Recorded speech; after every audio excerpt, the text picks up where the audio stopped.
Mga kapatid na nananampalataya sa Allah, ang magiging paksa natin sa ngayon ay mabuting pakikitungo sa bisita. Ikramud daif, mabuting pakikitungo sa bisita. Isa sa namana natin mga kapatid na nananampalataya sa Allah, ang mabuting pakikitungo sa bisita sa mga naunang mga propeta. Lalong-lalo na si Propetang Abraham, sumakanya ang kapayapaan. Makikita natin ang isang talata sa banal na Quran. Sabi ng Allah subhanahu wa ta'ala, وَنَبِّئْهُمْ عَنْ ضَيْفِ إِبْرَاهِيمَ. Ayon sa kahulugan ng talatang ito, mga kapatid na nananampalataya sa Allah, وَنَبِّئْهُمْ عَنْ ضَيْفِ إِبْرَاهِيمَ. At isalaysay mo sa kanila, O Muhammad, ang tungkol sa bisita ni Abraham. Isa sa hadis ni Propeta Muhammad sallallahu alaihi wasallam na kabilang sa naisalaysay ni Ama ni Huraira, kalugdan siya ng Allah subhanahu wa ta'ala, na kabilang sa sinabi ni Propeta Muhammad sallallahu alaihi wasallam, وَمَنْ كَانَ يُؤْمِنُ بِاللَّهِ وَالْيَوْمِ الْآخِرِ فَلْيُكْرِمْ ضَيْفَهُ. At ang sino man ang nananampalataya sa Allah at nananampalataya sa araw ng paghuhukom, sa huling araw, naniniwala sa kaisahan ng Allah at naniniwala sa huling araw, falyukrim dayfahu, ay maging mabuting pakikitungo sa kanyang bisita. Mga kapatid na nananampalataya sa Allah, makikita mo sa isang tao ang kanyang kagandahang asal, ang kanyang kabaitan. Kapag siya ay mayroong bisita, ay ikagagalak niya at welcome na welcome sa kanya ang kanyang bisita. Si Ibnul Qayyim al-Jawzi, rahimahullah, ay sinabi niya na ang bisita o ang pakikitungo sa bisita ay mayroong tatlong bahagi o kaya ay mayroong tatlong antas. Unang-una ay haqqun wajib, ikalawa ay tamamun mustahab, ikatlo ay sadaqatun minas sadaqat.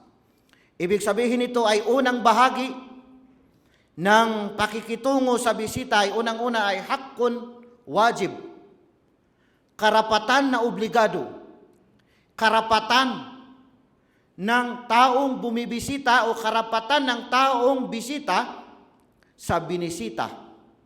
At ito naman ay obligado na isagawa ng taong binisita.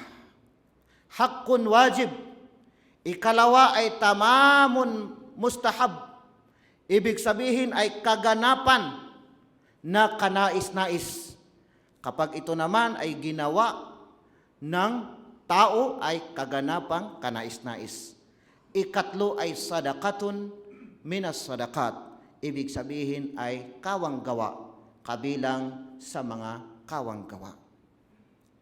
Unang antas mga kapatid, haqqun wajib, na si Ibnu Qudamah rahimahullah, al-wajibu yawmun wa laylah. Ibig sabihin nito ay ang obligado na isagawa ng mabuting pakikitungo na may karagdagan na napakagandang entertain sa bisita ay yawmun wa layla, isang araw at isang gabi. Isang araw at isang gabi. Wal kamalu, at ang kaganapan naman ito na ibig sabihin ay kanais-nais ay 3 araw na pag-entertain sa bisita. Ano ang mapupulot natin mga kapatid na nananampalataya sa Allah? Ibig sabihin nito ay kung mayroon tayong bisita sa isang araw at isang gabi, ay bibigyan natin siya ng maligayang pag-entertain o kaya ay masarap na pag-entertain na kung saan ay sisikapin natin na pakainin na karagdagang mga pagkain sa ating mga kinakain na pang-araw-araw. Dubli-dublihin natin. Maging sa pag-entertain at saka sa tinatawag na pagpapakain ay dagdagan natin na ipakita natin na kung saan ay masasarapan siya sa ating mabuting pakikitungo sa Kanya.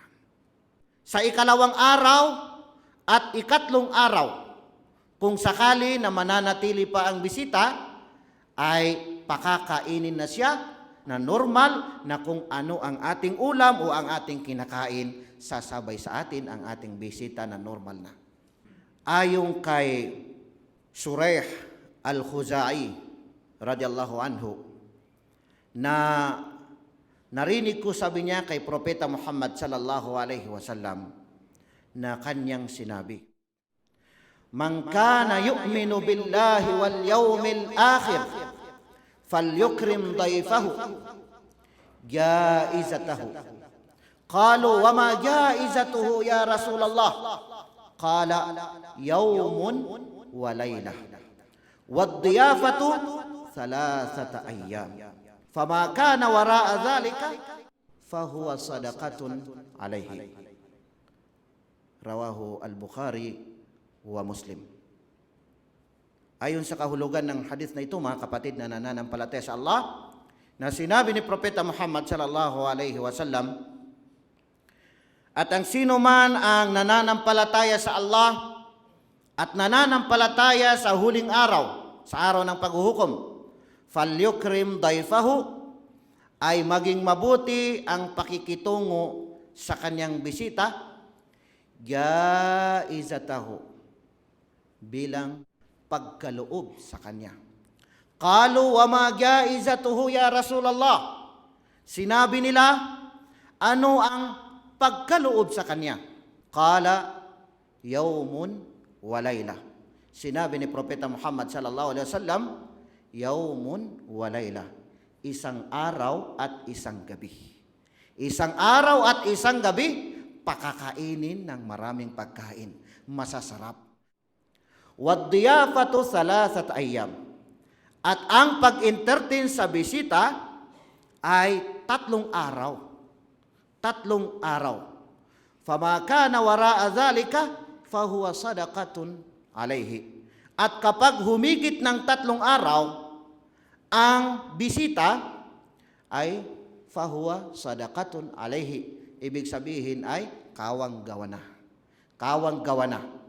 Ayon sa pagpapaliwanag ng hadith na ito, ay kapag mayroong bisita, tulad ng nabanggit natin na sa isang araw at isang gabi, ay pakakainin ng karagdagan na mga pagkain, mga masasarap na pagkain, welcome na welcome ang bisita. Sa ikalawang araw, kung hindi pa uuwi ang bisita, ay normal na katulad ng kinakain hanggang sa 3 araw. Pagkatapos ng 3 araw, ang bisita ay hindi pa uuwi. Nasa sa iyo na binisita. Nasa sa iyo na may-ari ng bahay. Pwede mong tanggapin siya. Kung tatanggapin mo siya, kawang gawa mo yun.